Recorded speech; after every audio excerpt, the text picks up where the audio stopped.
From inside John Hurt's chest, it's the IGN Digigods. Put your hands together for two face huggers, Wade Major and Mark Kaiser.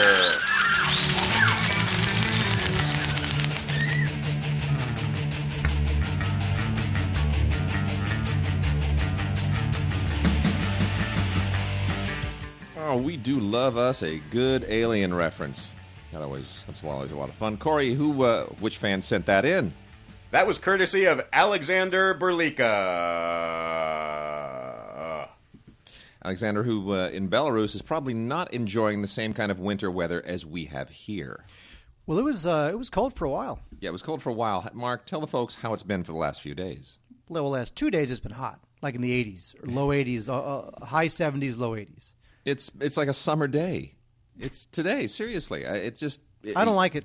Yeah, it's not January weather, that's for sure. I like January weather. I like the winter. There's nothing wrong with the winter. But even when it's been cold, it's been dry and windy. It hasn't been wet. It hasn't been rainy. It hasn't been overcast. I miss that. I do like the rain. Yeah, well. In fact, I like pina coladas and getting caught in the rain. Okay. So what do you call this thing that I'm eating here that you made for me? Well, here, real quick, we're going to do the rugula thing. Now, rugula is a little Jewish pastry. It's about like an inch long, and it looks like a little teeny tiny crescent roll. Except it's a. It has stuff. It has stuff in the middle. That stuff is a combination of brown sugar, chopped brown sugar, regular sugar, cinnamon. Very nice. Thank you very much. Mm-hmm.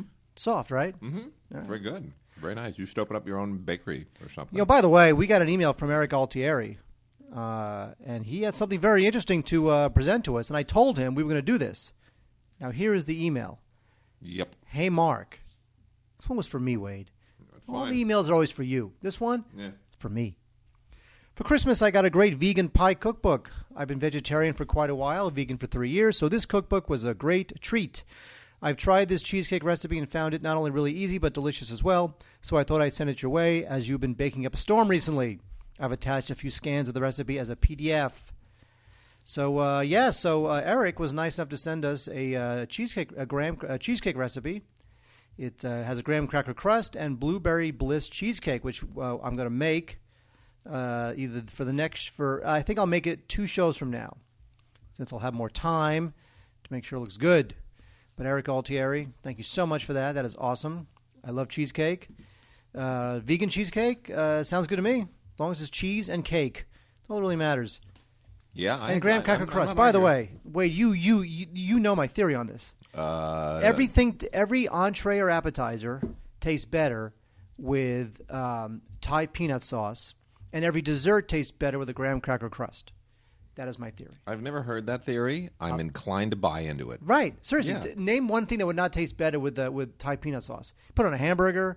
It's you true. Put anything. Yeah, it's no, the it's greatest. true. You can just drink it. It's good. It is good. Thai peanut sauce is like the best. Yeah, it's and it's every great. dessert is better with a graham cracker crust, which, by the way, very easy to make. The great thing about a graham cracker crust is that people think it's delicious, and they think you slaved over a hot graham cracker, but actually it is so easy to make. Michael Winner died. Michael Winner died. Michael Winner, the director of Death Wish. And The Mechanic and a number of other, quite a number, a couple of dozen films at least that you probably never heard of.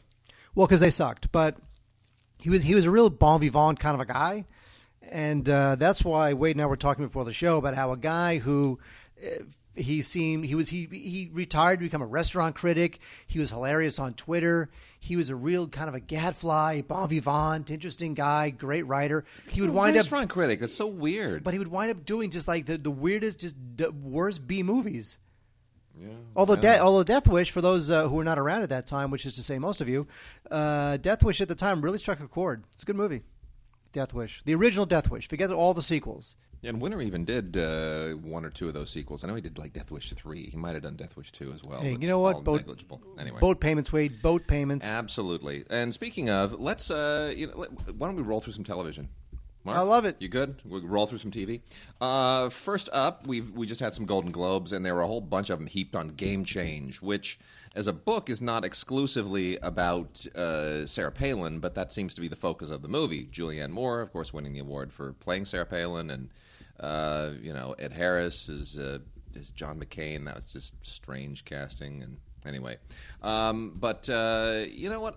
I don't know. It's okay, Mark. Game change? You know what? Jay Roach has kind of forged a new career directing these HBO political comedies. Yeah, well, it's more reliable work. Boat payments. Yeah, but he also keeps getting rewarded for them. The thing is, it doesn't feel when you're talking about dramatizations of real life events or real life situations that we kind of like, where you're putting us behind the window, right? We saw it all from this side. Now we're going to take you behind the scenes and give you the other side of it. There are things like The Social Network where you just go, wow, that's amazing. I never imagined that it could be so dramatic and so interesting. And then there's stuff like this where I felt like, it's a little light. You know what it is? It almost feels like everyone's playing dress up. Yeah, whereas, exactly. As opposed to Social Network, which is really trying to get to the bottom of it. Get to the meat of it. Yes. And yeah, you're right. It's a little bit like everyone's playing dress up, but it's fine. It's okay. Probably a little too soon, I would add as well. I don't know that these things really... I mean, for example, your buddy JJ, literally the day after the Oprah interview, announced that he and Warner Brothers, or I guess it was Warner Brothers, right? Or was it Paramount? His deal's at Paramount. His deal's at Paramount. His deal's at Paramount, so it must be Paramount.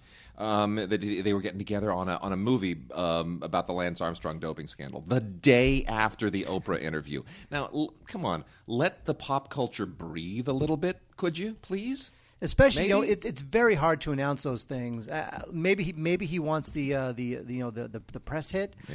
But the thing is that now he's got to make the movie, and I'm sure that thing is years from being made. Like, why even announce it when there's no casting, there's no script? I mean, what? I'm not sure what he optioned. You announce it. Did he option an article? I don't even know. Who knows? You announce it because you want to beat everyone else to the punch. Yeah, sure. You want everyone else to know. Don't even think about it because you don't need the rights to anything. It's a public domain story.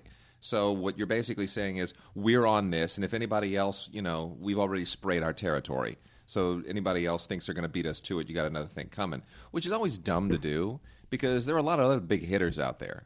I mean, right. it was like the Steve Jobs bio thing. Now we're going to have two of them. Well, I don't like the idea that JJ is squatting. He's basically squatting a news story. As opposed to squatting a domain, he's squatting a news story. It's exactly what it is. And, they don't have a writer yet. They don't have anything. It's going to take years. Really, it doesn't make sense. And it'll probably wind up being some kind of a cable thing anyway. Yeah, I can't see that as being the theatrical release. Well, anyway. All right, so Game Change, it comes with a digital copy and a DVD as well, which, I always enjoy. It now says on the little band across the top, redeemed by 4/16/2015. So you've got only 2 years and a couple of months to get your digital copy, Ultraviolet, redeemed. All right, wait, shut up. Yeah. So anyway, it's a Blu-ray. It's fine. I mean, whatever. Special features are all pretty standard behind-the-scenes stuff. The next is from HBO, Life's Too Short. This is another one of those Ricky Gervais, Stephen Merchant, self-deprecating, cameo-heavy comedies. Actually, I think the show, which is already done, it's over. I think this thing is, I've reached the tipping point now where I can sit there and think it's hilarious that Johnny Depp showed up for a cameo. Warwick Davis, who's one of the more popular, famous short, I don't know what they call them, short actors. Little actors. And he's great. People. He's really, I mean, to me, Peter Dinklage is like, that guy will get nominated for an Oscar someday. He's great. Oh, he'll win one someday. Great. Yeah.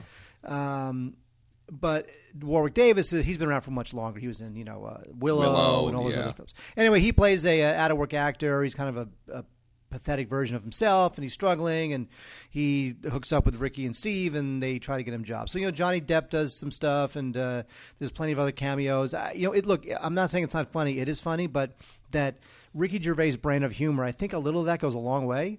When you think about the original Office, the reason why it's so beloved is because it didn't go 17 seasons. There were 6 episodes of The Office, 12 episodes of The Office. I know. That's it. Yeah. So a little of Ricky Gervais' humor, which I love, does go a long way. So I think at this point, Life's Too Short. I've reached the point where, you know what? Go do something else. Yeah, I hear you.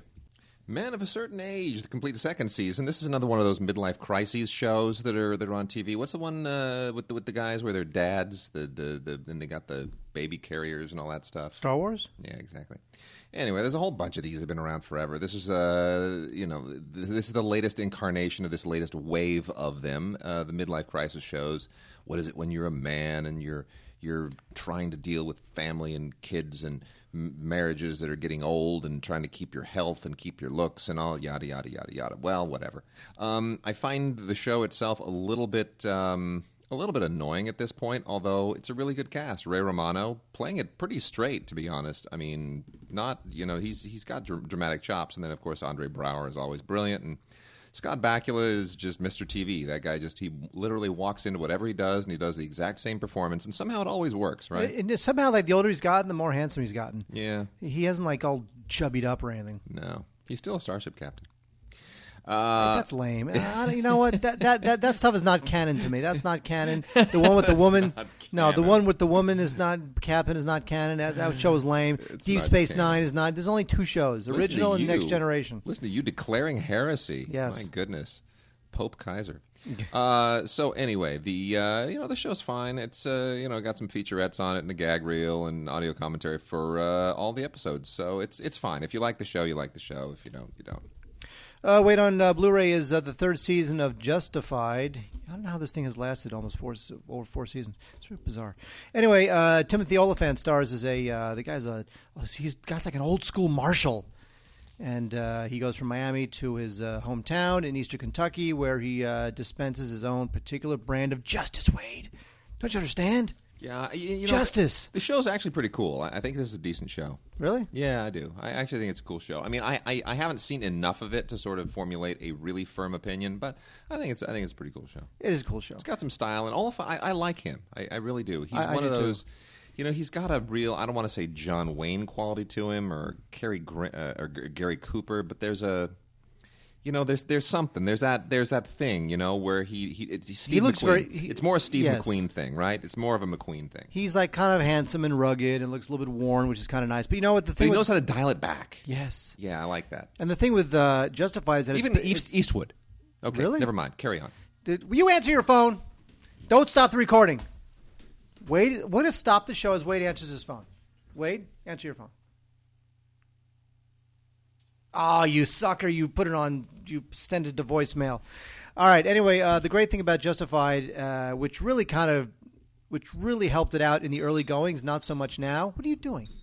Just so that we don't get interrupted again. It should not have interrupted the first time. Unbelievable. This has happened to me, in like more formal recording scenarios too. Like I literally have been doing Film Week. I mean, you're here live, KPCC, Public Radio, NPR, and suddenly I'm looking, my phone goes off. It's like who does not know that right now I'm sharing my opinion about important things with thousands and thousands of people? Who does not know this? Turn your phone off. Yeah, but who would be calling me while I'm on Film Week? Turn Seriously. your phone off. You have no control over them. You have control over yourself. Yeah. What is that? Wait. Don't stop the recording. No. This is your embarrassing moment. Anyway, Justified. It's kept the quality up pretty well, even though again, I haven't seen every episode, but the early goings were better because a lot of the scripts and storylines were more based on the original material, which was written by Elmore Leonard.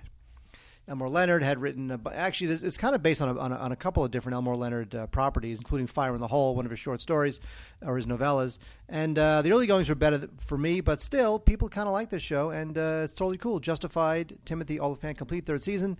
Looks good. There's some outtakes, deleted scenes. There's some commentaries. There's a making of, but still, it's, if you want like an old school lawman in 2000, in the 21st century, Justified. I'm with you. I hear it. All right. And, Mark, we got some old school TV right here. You're going to love this. Do you remember the series Korg 70,000 BC? Do you remember this series? I kind of do. Was that Hanna-Barbera? Hanna-Barbera? No, like a live-action Hanna-Barbera or something, wasn't it? I don't remember. I don't remember if Hanna-Barbera did it, but I mean, the show itself is hysterically bad. It is truly hysterically awful, and it didn't last very long. You're right. It is Hanna-Barbera. Mm-hmm. Absolutely. Good call there. Good call. Mark's on top of it. Yeah, it was a live action Hanna-Barbera. Anyway, it's a caveman TV series, and it's just dreadful. But it's dreadful on a level that makes it fun like you can't even believe. It's almost like Land of the Lost with shot on location, not sound stages, and on film. And except there's nobody contemporary, it's just cave people. They're sort of trying to give you a family drama, cave style, and they really try to play this up. A lot of the press materials talk about how they had all these consultants and people who were really expert anthropologists, and they worked for these museums and all this, and they consulted to really make sure that it was like Quest for Fire, the TV series. No, Sorry, doesn't work. Not at all. Anyway, this thing is really kind of just a bizarre artifact, but it's fun and funny, and it comes to us from the Warner Archive collection, so you can go to warnerarchive.com and check it out. But, you can watch it in about a half a day, the whole series. It understandably did not last long because, when your cast looks like that, people aren't going to tune in on a regular basis. It's not exactly Downton Abbey, right? That's correct. Downton Cave. Downton Cave. Oh, Wade. The Good Family is a Mike Judge show that didn't last very long. Now, Mike Judge, as you know, is the creator of Beavis and Butthead and the director of the completely overlooked, unless you're a total cult geek, Idiocracy. Love that movie. Ow, my balls. It's awesome. Anyway, The Good Family is, what the thing with The Good Family is that it had a great idea, which might have actually worked better as a film, not really necessarily as a show. It's animated, and it's about a family who is like, they are like so environmentally conscious that like their dog is vegan. And sweet. That's the idea of it. And, Judge does great satirical stuff like in Office Space when it comes to, office politics and obviously in Idiocracy. But here it didn't really work as well. I don't know that this is really necessarily a TV show. I think it could have worked better as a movie. But there is some funny stuff in it. He does poke fun at the whole environmental cause and whatnot.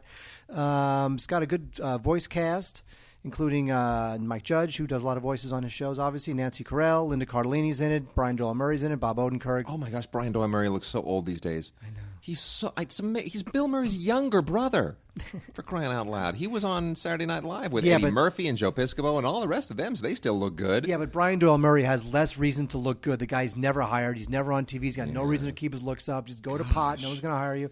Man. Anyway, The Good Family, here's the thing. It's a good rental. If you like Mike Judge and you passed on the show, I would give it a rental, but only if you know what you're getting would I go ahead and buy The Good Family. And wait, I'm not going to clear my throat. You ready? That's fine. This is a rough show. It really is, isn't it? This is raw. This is raw. There, do it. There you go. Beautiful. There's no polish today. Hell with it. You know what? There's an amazing drama that goes behind the next title that I'm going to talk about, and I want to just take a little bit of time to sort of share a pet peeve, which is I'm sick and tired of TV series being and their fans being shortchanged by fickle distributors. You remember how long it took? Mary Tyler Moore Show, case in point. They came out with like a season or two, and then it was years, right? It was years before they come out with more seasons. And I don't think they still haven't finished the entire run of the show.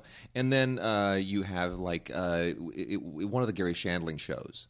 They came out with like a season or two, and then it went like 5 years, and then they come out with another one. It's insane. They got to stop this. Either come out with the whole series, and don't do this like piecemeal thing where let's see if it sticks, and if not enough people buy season 1 and 2, then we're not even going to do the whole run. It's really lame. Well, they just did that recently with All in the Family. With All in the Family, a couple weeks ago, they released the entire series. Exactly. Finally. Yes. Just get it out there. Third season of My Favorite Martian. This is the season 3 collector's edition from MPI. The whole history of this is really amazing. Back in 2000 and 2001, Rhino had the rights to My Favorite Martian, and they released these collections, right? They weren't season sets. They just had a few episodes, select episodes, and that's been back when nobody thought you could actually make money with entire seasons of TV shows, so we're just going to put together a few episodes, and people will buy them just as a novelty. And then around about 2004 and 2005, early 2005, it was like March of, it was May of 2005, they came out with seasons 1 and 2. From Rhino. And they didn't hit. They still didn't sell enough, and Rhino basically gave up on it. And then there was some kind of a novelty company that a few years ago came out with season 3. It didn't sell well. And here we are finally 8 years later. MPI, bravo MPI, steps up to the plate, and they release season 3 of My Favorite Martian. After 8 years, I can finally see season 3 again after season 2. And you know what? After 8 years, Martin looks pretty good. You know what? This is a great show. A lot of these shows at the time had a kind of the same formula, the same motif. That would include not just I Dream of Jeannie and Bewitched, but My Favorite Martian and Ghost and Mrs. Muir, and they all had that. And there's a few others that fit that model, but they're all about the same thing, which is somebody has powers, somebody's got something to hide, whether it's a ghost or a Martian or a witch or a genie. And so they keep the secret, and there's always a snoopy neighbor, a nosy neighbor, a Mrs. Kravitz, or or Charles Nelson Riley in The Ghost of Mrs. Muir. And, all of those elements are right here. It is absolutely wonderful. And in this case, it's, Lorelei Brown, Mrs. Brown, their landlady. She's just always bringing up cookies. Unbelievable. It's awesome. I love this show. Absolutely love this show. Ray Walston is fantastic. Bill Bixby is fantastic. Both of them have done great work in other things. For a certain generation, Ray Walston was a movie actor. He did things like, huge movies like Star Wars. No, I'm not helping you out. I'm not helping you out today. South Pacific. I love South Pacific. See, I knew I was going to get you with that one. Anyway, so lots of special features on here. The transfer is exceptional. It's better than what Rhino did on seasons 1 and 2. So I'm hoping MPI goes back and re-releases those first 2 seasons MPI style. It would be nice. And hopefully we get more seasons out of this. So big applause for MPI. And there's behind-the-scenes home movies here, which are just such a cool nostalgic treat. All the original bumpers and commercials. There's test footage that they shot, all this kind of really, really cool stuff, and including, get this, radio shows from 1964 and 65 where Lucille Ball actually interviews Bill Bixby and Ray Walston. How cool is that? That's awesome. That is cool. That is awesome. Bill Bixby was, he was like a fixture in the 70s. He was. He was the Incredible Hulk. Yeah, I know. So anyway, MPI has gone out big and bold, and they've done a really great Season 3 Collector's Edition for My Favorite Martian, and I love the fact that in the packaging they even put the little in-color bug. Remember when everything in the 60s had to say in color? Damn right. So that if you were watching it on a black and white TV, you'd think, damn, I got to go get me one of those new color TVs so I can see this in color. That's right. Batman in color. Damn it. Batman. Remember, there's always there's a show that needs to be out. Damn it. Release it already. Batman is not out. Gosh, it so upsets me. That's bizarre. All right. Anyway, second season of Being Human. This is one of those shows where when you read like the log line, you think it's a joke, but actually it's serious. It's about a vampire and a werewolf and a ghost sharing an apartment. It sounds like a sitcom. But it's not. It's a serious show, and this is season 2 of it. You know what's funny is that they're all these handsome 20-somethings and whatever. You know what people? It's funny, like werewolves, vampires. It's all just a metaphor for like growing up and whatever, and finding your identity. And it's like this show thinks it's so unique because in this show, being a vampire, a ghost, or werewolf is actually a metaphor for growing up and finding your identity. Oh, that's really unique. No, that's what they all are. That's what Breaking Dawn is, or with the Twilight movies. They're all like that. So just stop it. Based on a British show. Show's stupid. Yeah, I know. Anyway, this thing keeps going, though. It's another season, but just started. Anyway, Being Human, it's pretty well shot. Looks fine. It's a couple of bonus featurettes, although not that much. But still, if you like it, you're crazy. Mark, what also won did big at the Golden Globes was Girls. We have the complete first season here, Blu-ray, DVD, digital copy, another HBO series. Should we talk about how disappointed we are in Lena Dunham? Yes, because we were the ones. We gave her our New Generation Award for Tiny Furniture, and thinking that here's a great new voice in cinema. In cinema and films, and she winds up basically becoming just kind of a hacky sitcom queen. And yeah, it's an HBO show, and it's got a certain panache, and it feels like somebody wanted to do a younger, more youthful kind of way edgier Sex in the City. A real Sex in the City. But it's like Sex in the City in their 20s and a little bit of Friends at the same time. It's somewhere between Sex in the City and Friends, and it's sexy, and they're girls, and they're in New York, and they're trying to get on with their lives and whatever. I don't get it. I don't get it at all.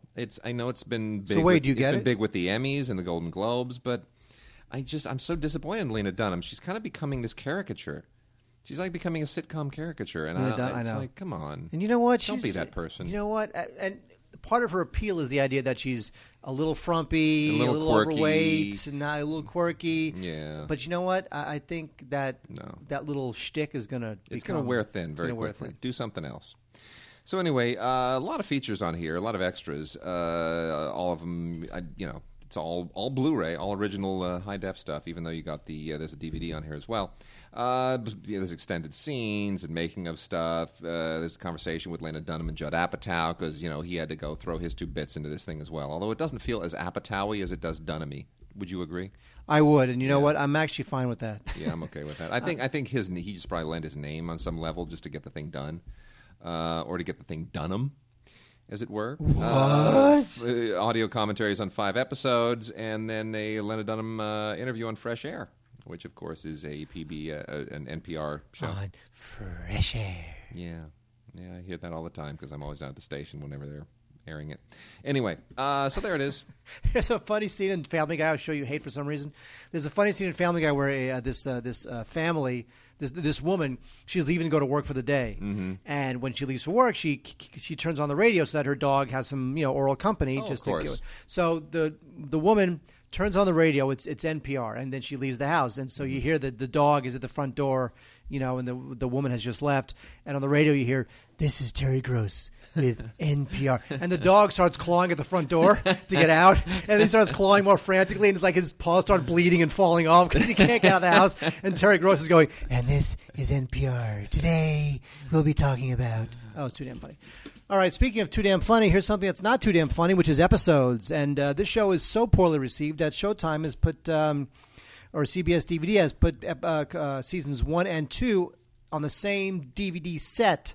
By the way, may I also emphasize DVD? Yes. That's how this show is not doing very well. Because you know what? I think this is another one of those tipping point shows where you're like, can Hollywood producers create anything other than shows about being Hollywood producers and actors and writers and Apparently directors? not, no. I guess not. Yeah. I mean, here, this is with Matt LeBlanc.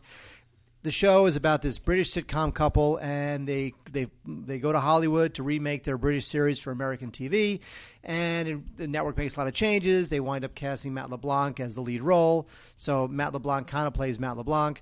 And, look, I'm not saying there's no insight in here and some good, funny in-jokes, but in the end, I'm just over this sort of material. I just can't take it anymore. Yeah. Anyway, so but they really crapped this out. Again, it's on DVD, not Blu-ray. There's no special features really, so I would pass on episodes. We got the first season of the new Dallas, and how do you differentiate between the complete first season of Dallas versus the complete first season of Dallas? You don't. It's not Dallas 2 or Dallas the Ongoing Journey or Dallas the Next Generation. It's just Dallas all over again. So I don't know if we would call this the complete first season. This would be like the complete, I don't know, when did it end? 8, 9 seasons. So this would be like the complete 10th season is what it really should be. Ooh, because it's a continuation of the series. Of course it is. So they shouldn't be calling this the first season of Dallas. They should call it Dallas the 10th season, 30 years later, or they should call it Dallas the New Generation. But don't call it the same thing. Come on. Well, because it's confusing. Well, because they don't want to risk alienating younger audiences who think, I'm supposed to like something my parents liked? I can't watch this. Lame. Well, anyway, as we all know, Larry Hagman has since passed away, so he's not around to actually participate in the glory surrounding this reboot. I don't know how long this will last. It's actually pretty juicy. It's a good show. It's trashy in all the great ways that the original was trashy, and actually higher production value, believe it or not. Larry Hagman, is not in a lot of it because he's clearly not in good health. He's hobbling around, but he's in enough of it to dominate it, which is what's fascinating. If you count up his minutes of appearance in these episodes, it's not much, but you wait for him. You just sit there and you watch the show and you wait for him because he brings so much energy and so much evil and venom, and JR still lives, at least in this first season.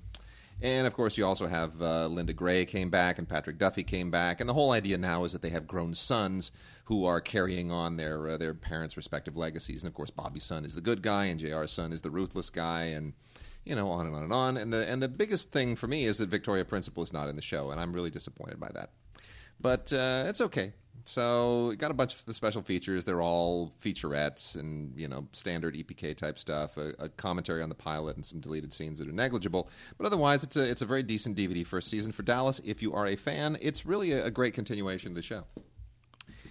And then also we've got Ghost Hunters Academy, which is a sci-fi series that I was only nominally aware of. And this is from Image, and I guess it's fine. It's a spinoff from Ghost Hunters. and essentially kind of the same general thing. This is about college graduates getting into ghost hunting, basically. I mean, what else do you want? It's what it is. It's the same type deal. You're just looking for ghosts. It's just it's all kind of trumped up too. It's sort of silly, but if you like Ghost Hunters, I guess you'll love Ghost Hunters Academy. I don't know why they had to do a spin-off show. It's essentially the same type deal. It's just different people. It's kind of silly. Wade. Here's the thing. Yes, sir. NBC put a lot of their heart and soul into Smash. Oh my gosh, this show! It's not delivering. It pulled huge ratings for its pilot, and then it just dropped off a cliff. Well, because you know what, there was something very mercenary about it, where it's like, let's do a show where the whole idea is that you create another show, which we then can sell the soundtrack for, and we can then go on Broadway and do. It's just. I know. You can't just have a show anymore. It has to be like a vertically integrated, horizontal, 3-tiered marketing platform play. You know what I mean? It can't just be a show. It just seemed very mercenary to me. But it's very well shot, and it's got a great cast, including Angelica Houston, so you got to love that. And so, it's not a bad show, I guess. Yeah. So there you go. So the first season was about a Broadway musical about Marilyn Monroe. And it's just lame. It's like, if it's about Marilyn Monroe, then older people will watch it. But it stars the woman from American Idol, whatever that show was, or whatever she won, American Idol, Catherine McPhee. So young people will watch it. It's unbelievable. Well, just, you know what? Just shut up. Yeah. Everybody shut up. Mm-hmm. Anyway, there is some stuff that's pretty entertaining, very well shot, lots of big music numbers, lots of drama. I just think that this thing is just shoving itself down America's throat, and just stop it. Just go away. Even Steven Spielberg, who really has not been front and center in terms of the marketing of this thing, it's just another, Universal, whatever product that Spielberg puts his name on. It's just not great.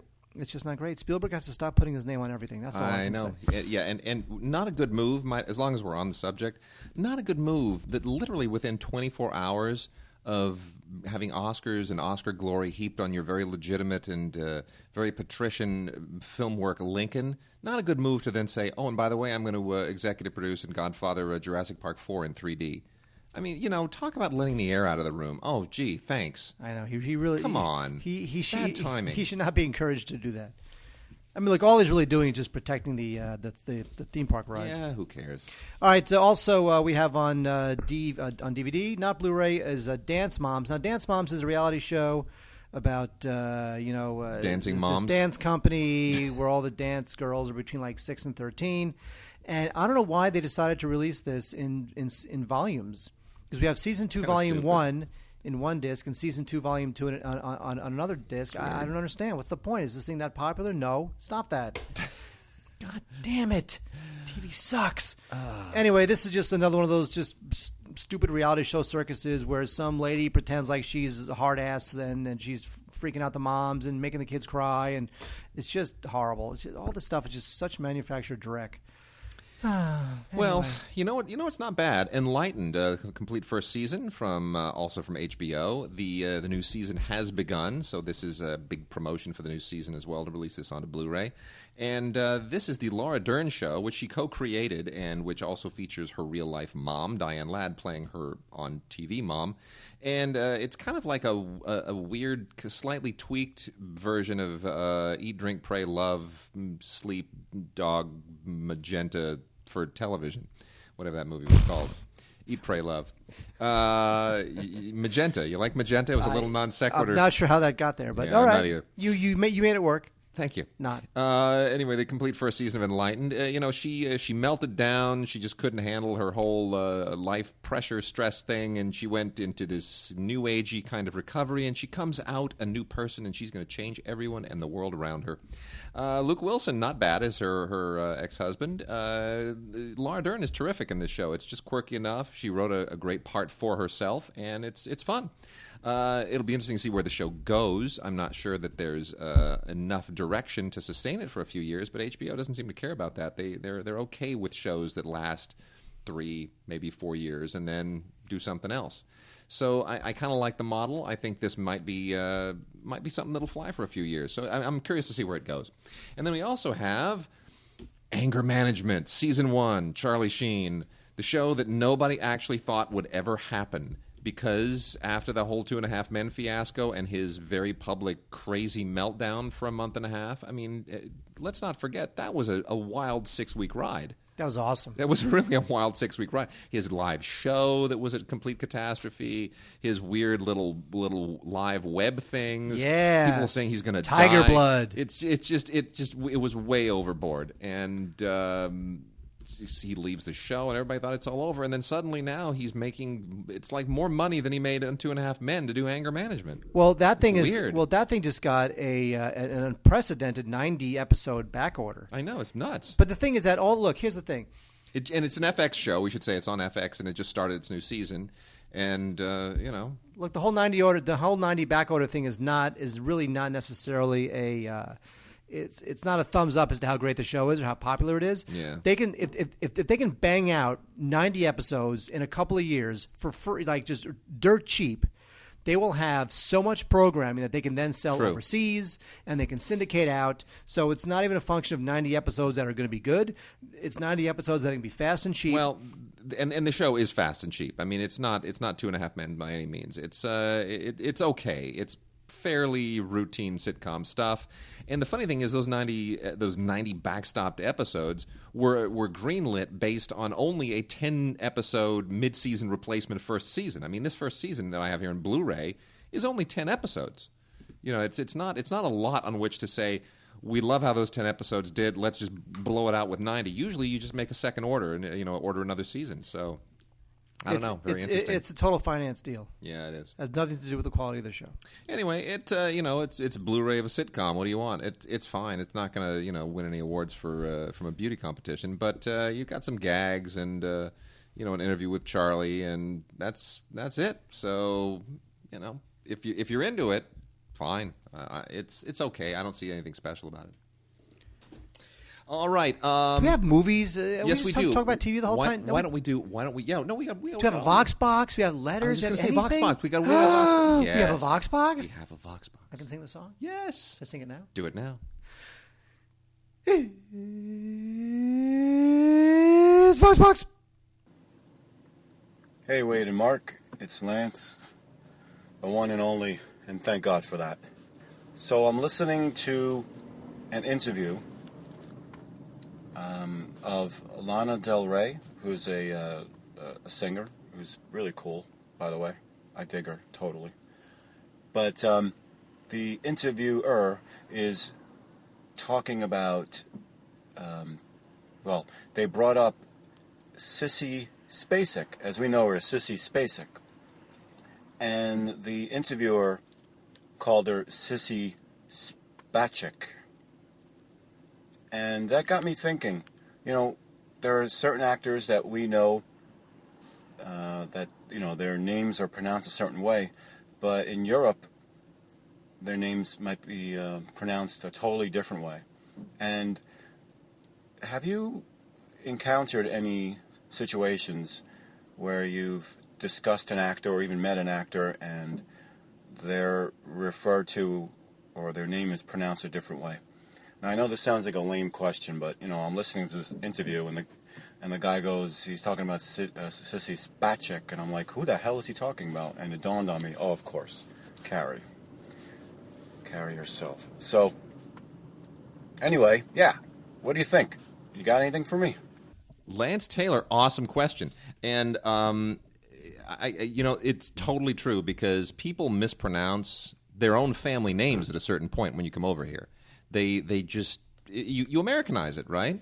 I mean, sorry, Spacek is Spacek. That's her name. But let me tell you, our good friend Ziggy over at Block Horn Broad, our good publicist friend Ziggy, yes, right? Ziggy, who is Polish of Polish extraction, right? He's true. And Ziggy never misses a chance to correct me in how I'm mispronouncing Polish names. For example, the Wachowskis, right? We call them the Wachowskis. No. The Vahovskis. Seriously. He says it's pronounced Vahovsky, right? But they don't pronounce it Wachowski. No, they pronounce it Wachowski, but it's Vahovsky. Also, some people do it on purpose just to sound all kind of hoity-toity. Ray Fiennes, for example, it's not Ray Fiennes. His brother Joseph was on a television interview, and they insisted, no, my name's not Joseph Fiennes, it's Joseph Fiennes. And he looked right into the camera and said, "Got that, Ralph?" which is hysterical. It was like you reveal this, this family thing. All of a sudden, it would Ray Fiennes. You want to have like a, make it sound all distinguished. No, his name's Ralph Fiennes. Well, wait. So his real name is Fiennes. Fiennes. That's how you pronounce it. Okay. It's Fiennes. And I was in line once with a woman. I've never had an actor, like, to specifically to Lance's question, I've never had an actor say, "No, you're mispronouncing my name." And, like Charlize Theron is one who always gets it both ways, Charlize Theron or Charlize Theron. We get caught up sometimes in where you put the accent on some of them, but I did have a woman once behind me in line, the market somewhere. I was talking about Steven Seagal, and she goes, "Yeah, I went to school with him. We were in elementary school together. He was little Stevie Seagal back then." Of course. So there you go. It's the same. It's the same with Stephen Colbert. I mean, there's a story about how Stephen Colbert had decided to come to L.A. after years in Chicago studying comedy. And it dawned on him that if he became Stephen Colbert, it would just become more of a thing, more of a name. True. He would stand out in a crowd as opposed to being Stephen Colbert. Yeah, and that's true. what he did. That's it. And then he never went anywhere with his career. And of course, it's a more interesting subset of the issue of people who actually just straight up change their names as opposed to just changing the pronunciation. Which, I mean, like, does Kirk Douglas really want to be known as what's his name? He's got some ridiculous name. You should look that up. Kirk Douglas's real name is something ridiculous. Mel Brooks is Melvin Kaminsky. Marion Morrison. Yeah, and how lame is that? Albert Brooks is actually Albert Einstein. Right. Because his father was a comedian and had a sense of humor, and he called him Albert. Gene Wilder is Eugene Velichinsky. So most of them are Jewish names and very Eastern European, and they came and they changed them to things. But, oddly enough, Schwarzenegger didn't change his name, and it worked out fine for him. You know what? And they wanted him to. They wanted him to. But after a while, if you become popular enough, people must learn your name. And True. That is a sense of power, by the way. Yep. Like Schwarzenegger's like, I'm going to be so big, they'll have to learn my name, God damn it. Yeah, because it's the perfect length to put on the side of a bus. I used to always say that. The great thing about Schwarzenegger is, once you know it, it just spans the length of the bus. It does. Not Jude Law. No. Law doesn't do that. No. All right, so thank you, Lance, and we invite everyone to send us more Vox boxes. Send them to gods@digigods.com. Send us listener mail to gods@digigods.com. And what also is really needed right now at gods@digigods.com are more new show intros. We've received a few, not enough. We need more. So cook up some cool show intros for us. We've got about another month and a half of them, and then we're going to be sitting down with Corey and banging out a whole bunch of new intros and making you all famous. And a lot of you have your own podcasts and your own websites, and we would invite you, by all means, plug those things. Go ahead and plug them in the in your email to us. Always include your full name as you want it to be read, and tell us also in the email when you send us the new show intros what would you like for Corey to plug as far as your podcast or your website, whatever it is, and we'll do it. Gods@digigods.com. We're going to talk about some new movies now, Mark. I have a connection to this movie, and I'm not going to go into any great detail as to what it is. It's called Branded. I actually saw this thing rather extensively before it was released, and boy, I'll tell you, this is a weird-ass movie. This is an American-Russian co-production, all shot in England, with people that would otherwise probably not be caught dead anywhere near a movie like this, like Jeffrey Tambor and the great Max von Sydow in a rather small part. And here's the idea here behind Branded. It's a very special effects-laden movie about a guy who develops essentially the capacity to see the weird, otherworldly alien forces that underlie all advertising and how it infects our brains. And it's like this weird, otherworldly virus that no one can see. It's almost like a ghost movie. It's a weird sci-fi-ish kind of thing. Doesn't really work. Well, the way you explain it sounds so fantastic. Yeah, well, anyway. It's one of those near-future deals, and it's meant to be a rather, hammer-on-your-head lesson about advertising and marketing and how we're really under the control of all of these things. But I don't know that it really works. It's sort of an undercooked, overthought concept movie with lots of CGI. interesting for novelty fans, but I don't know how entertaining it is. Speaking of not entertaining, the Inbetweeners movie. Now, the Inbetweeners is a British show that was on between 2008 and 2010. And the cast, they have now gone the big screen, and they have given us the Inbetweeners movie, which is sort of like an American Pie-ish kind of a thing, I guess. It's these 4 high schoolish kids, and they're going to Crete to get drunk and get laid.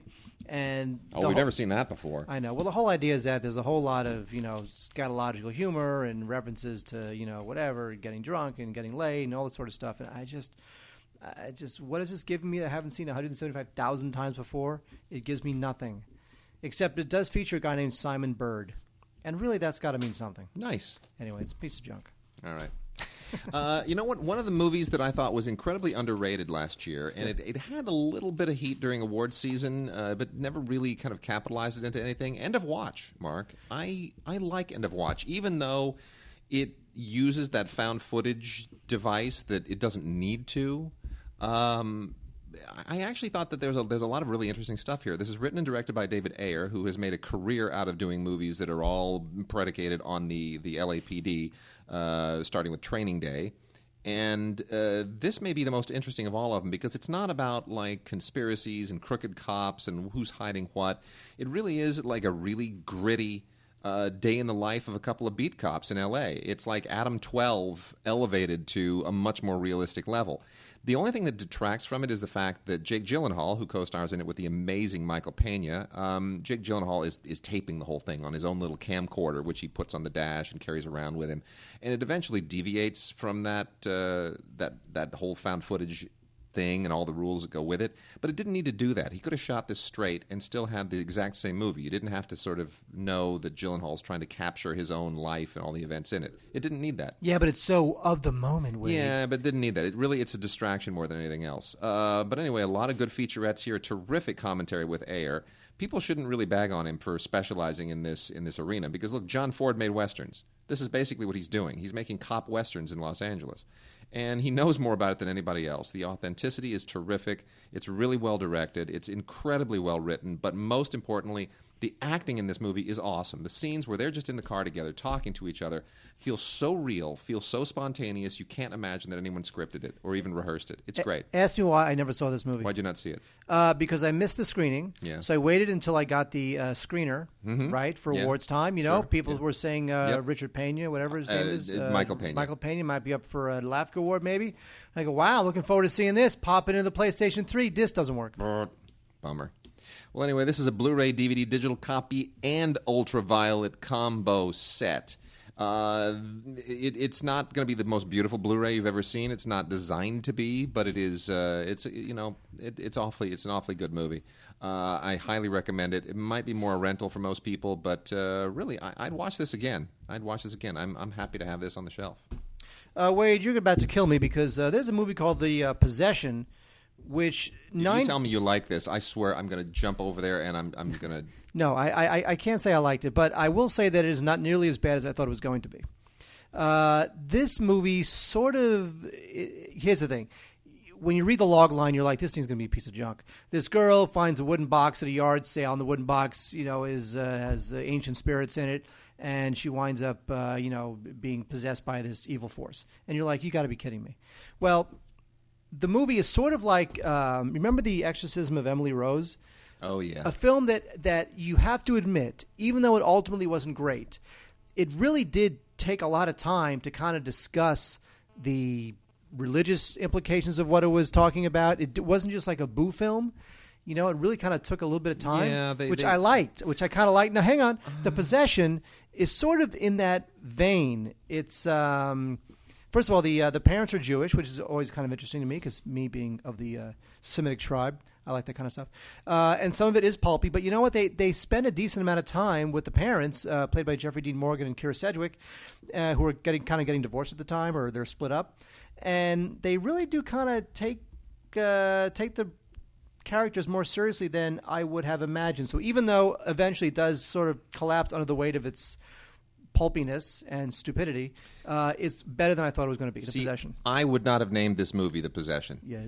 You know what I would have named this? Star Wars. 9/10 of the Law. Thank you. See, it took a moment, right? You Actually, it didn't take a moment to know what you were talking about. It took a moment for me to figure out how I was going to make fun of that bad joke. That's what took all the time, Wade. All right. Wade, now we're going to talk about a little ditty, Wade. I got a couple of poo movies over here that I'm going to jump all over in a moment, so I'll let you. We'll talk about a little ditty, Wade. It's a little ditty about Jack and Diane. Okay. You didn't get that joke, did you? Yeah, I did. A little ditty about Jack and Diane? Carry on. The John Mellencamp song? I know. Two kids doing the best they can? I know. I hear you. I didn't bother watching this. I had a screener for it, and I didn't bother watching it. Really? Yeah. Did you get a screener for this? No. Oh, okay. Well, please. Actually, I think I did. There's a Blu-ray in your hand. Talk about it. Exactly. This film is not very good, but I will say that Juno Temple, she is great. I think she's got an odd look awesome. to her. I love her. But if she picks the right stuff, she's going to have a great career. I think she's just terrific. She's the best thing in this thing. I mean, yes, it's about a bunch of brooding teenagers who care only about themselves, but most teenagers do care only about themselves. So in that sense, I totally get it. But I think this movie is not very good, but I would see it for Juno Temple. If you're into like it girls who are going to make it someday, you should see Jack and Diane only for Juno Temple. The special features include pretty much nothing. Well, there's a trailer and there's a look at the making of it, but ultimately, it's the film's not that great. Bravo. On DVD is a film called Fat Kid Rules the World, which is about a fat kid who rules the world.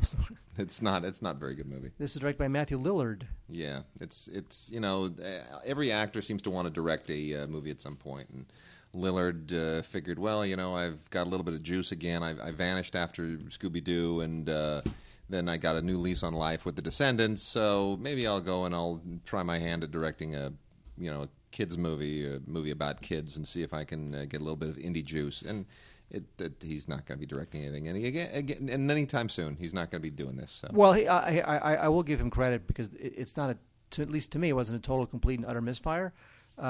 It's based on a young adult novel, so at least there's something there, and some parts of it are endearing, parts that are really slow. It's definitely not total stupidity, But how many other movies like this have we seen? Yeah, about this 17-year-old kid. He's really unhappy, and he winds up meeting this. It's a misfit movie. It's a misfit movie. Winds up meeting this punk rock drummer who challenges his life, challenges him to change his life. It doesn't stand out in that genre, but the kid's okay. Jacob Wasaki or whatever his name is, he's fine. I got a couple of really just unbearably stupid movies right here. I don't know why whoever went and saw the reboot of Death Race. In sufficient numbers to justify not only a Death Race 2, but a Death Race 3 Inferno, unrated, also includes rated version. What? Why? This didn't even make it to theaters. Why is there a rated and an unrated version? I don't understand. This is a Blu-ray DVD digital copy ultraviolet combo.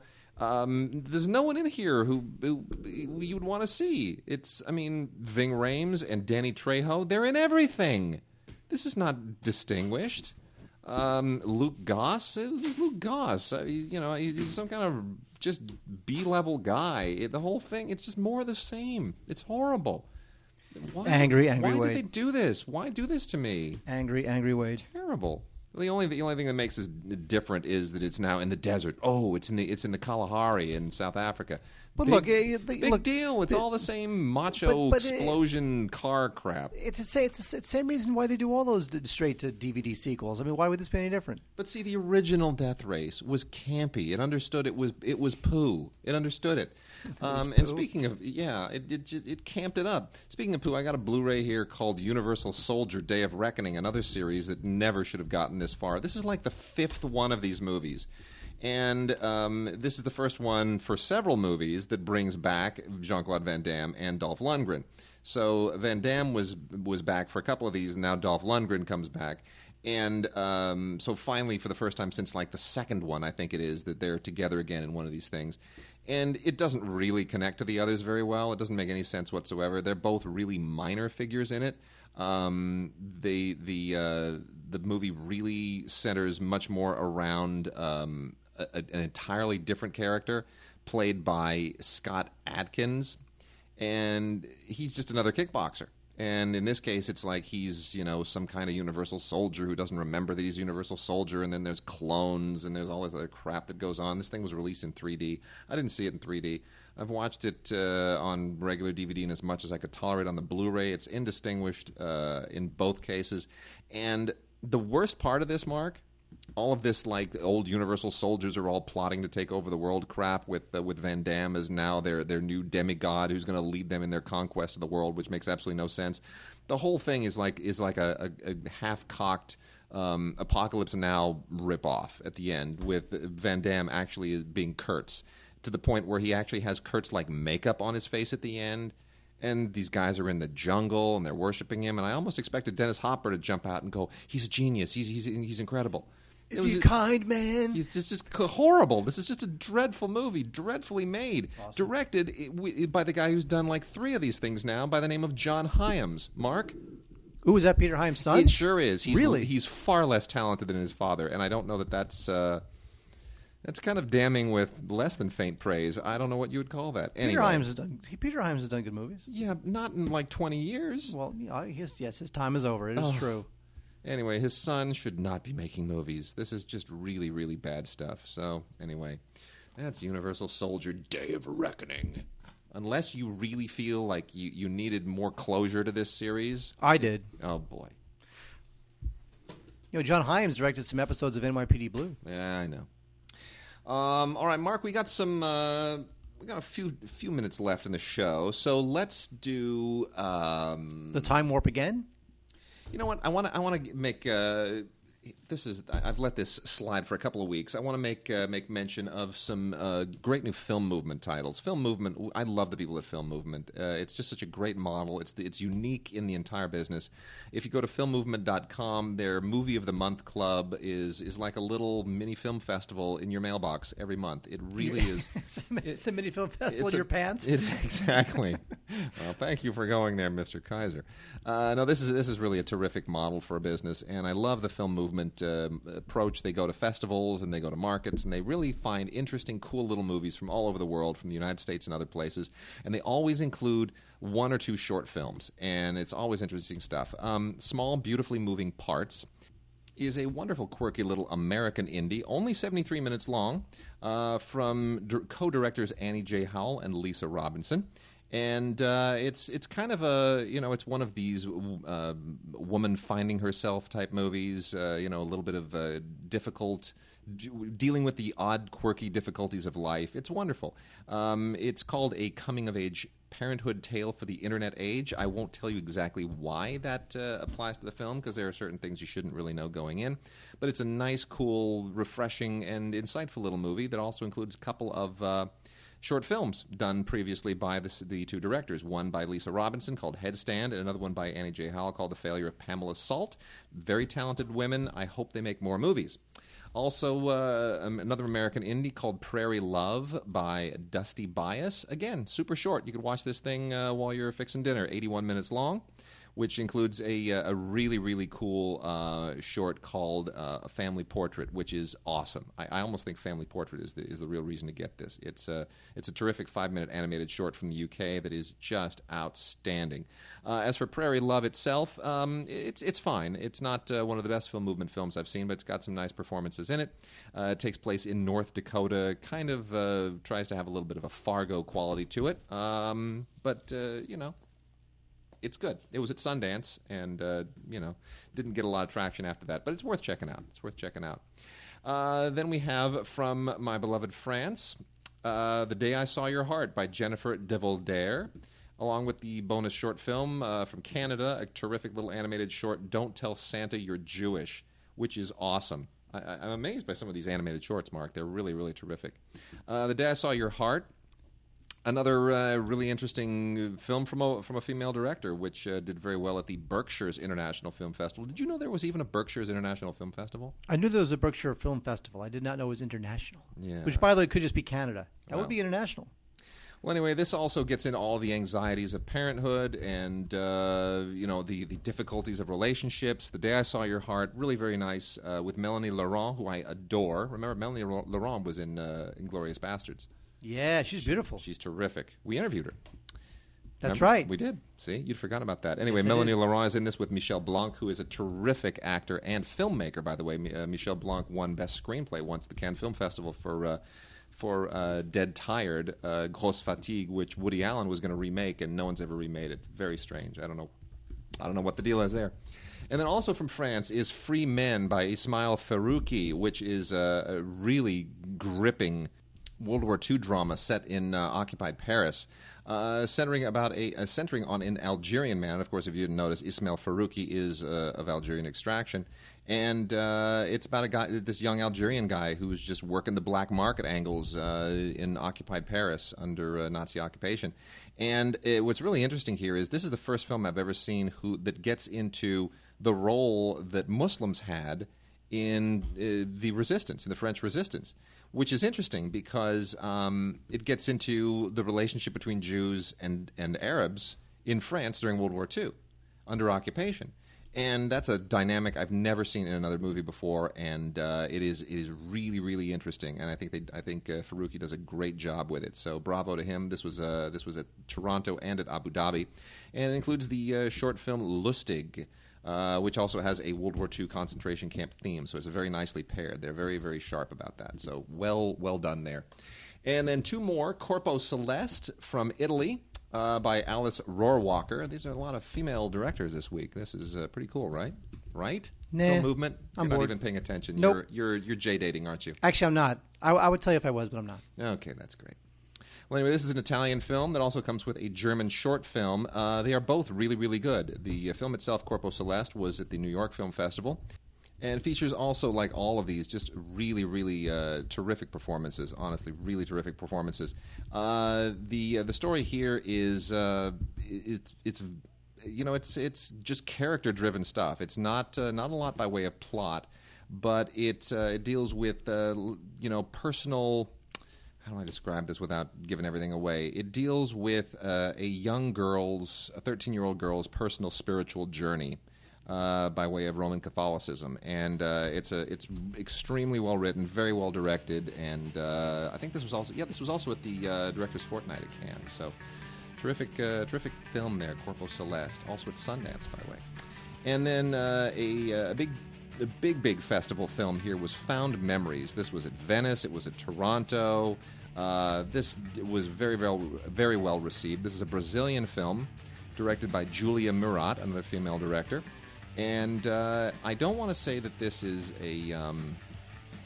it feels a little bit like Brazilian neorealism in a way. And I think that's interesting because that's a way that Brazilian films have been going for a while. Basically just about a working class woman in a small, very small, way out Brazilian village, and also a religious theme here, by the way, where this woman is dealing with family tragedy as well as the reawakening of her life. So bad things have happened to her, good things are about to happen to her, and you have to sort of be along for the ride with her lifetime reawakening. It's very nice. The film here, the short film, is a 19-minute Belgian short film called Land of the Heroes by Sahim Omar Khalifa, which is cute. It's I expected something a little denser and darker, but it's actually quite good. It's also about a 10-year-old kid and his sister, and it's got a Middle Eastern theme to it. Let's just say that. So with that, those are our great film movement titles. Definitely worth checking out. It's worth becoming a member of the Film Movement Movie of the Month Club. It's terrific. It's a really great model. You get the movie before it gets into store shelves and before it gets available on the internet at e-tailers. And it's your own private little film festival in your mailbox once a month. Wade, you really sold that. I did. You blew through it and you sold it big time. Thank you. All right, Mark, that's it. So we are done for this week. Check in with us next week and send us your Vox boxes, send us your listener mail, and send us your new show intros, all of them to gods@digigods.com. And with that, Mark? The balcony is closed. You bet it is.